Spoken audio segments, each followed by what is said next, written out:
Hi, this is Lucia with The Art of Love, and this week I would like to talk about how to know if someone is a player. And I'm going to make this gender specific for males because I don't want to have to keep saying he, she.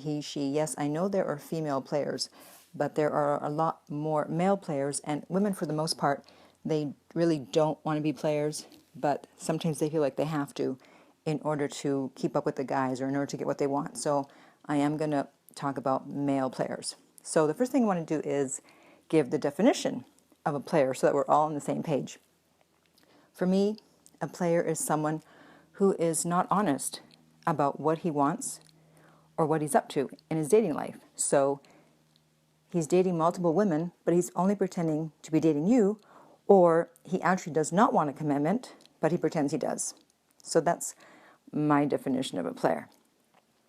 And the number one way that I found is the best way to determine whether someone is a player is that there's always some type of drama going on with him.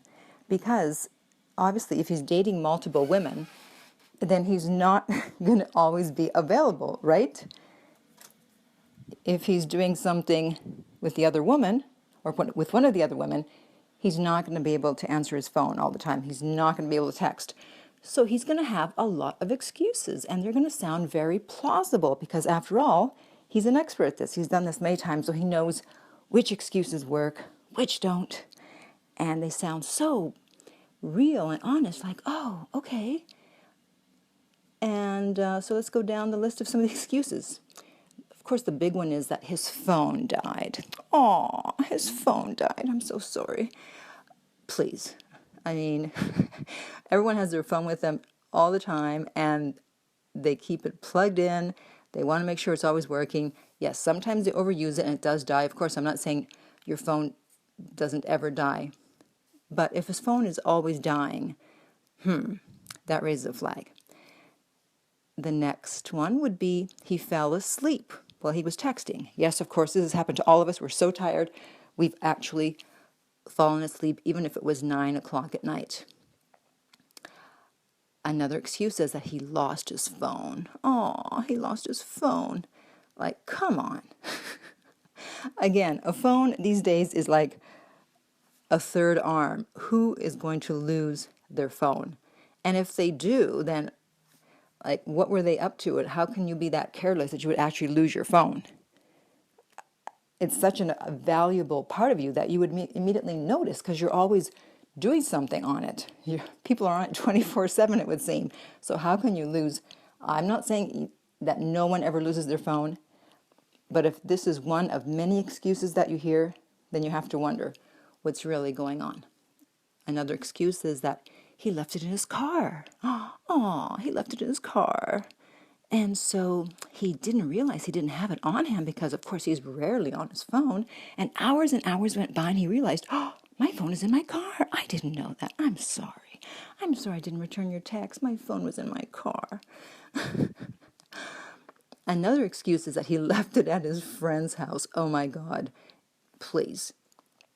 Even if he had left it at his friend's house, as he was driving away and looking for his phone to text or do something, check social media, he would realize, oops, I don't have my phone. It must be at my friend's house. I better go get it. But no, he didn't realize. He just drove off because he's so in love with you. He was thinking of you and he totally forgot about his phone. Another excuse is that he thought the text had gone through, but it didn't. Aww.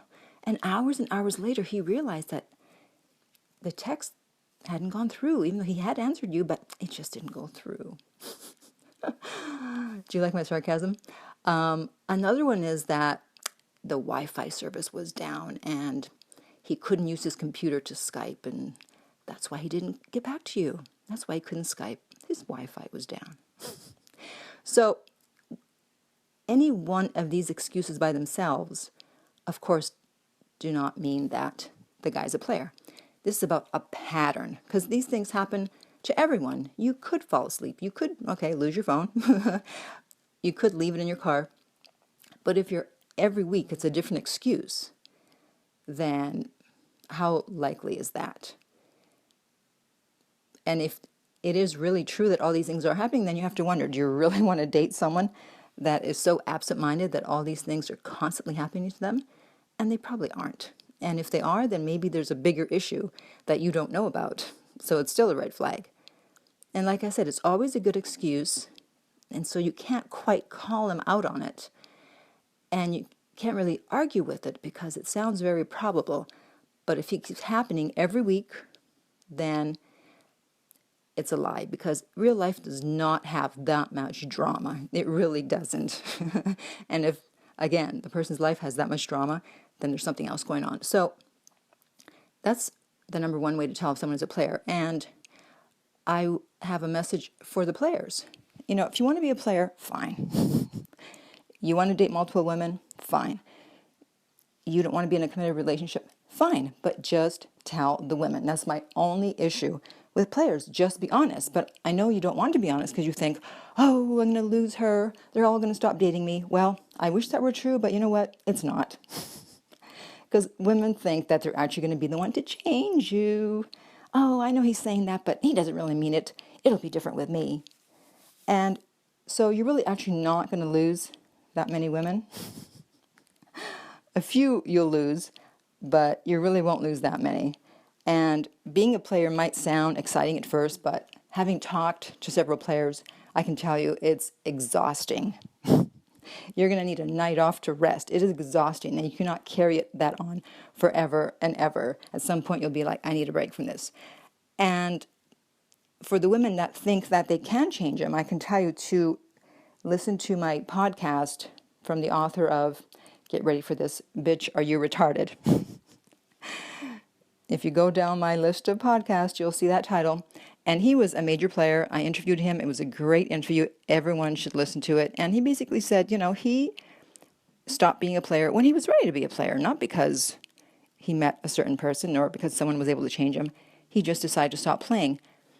And when he did, it was very easy for him to just get rid of everyone else and to just be with that woman. So you can't make someone stop being a player. They either want to stop being a player or they don't.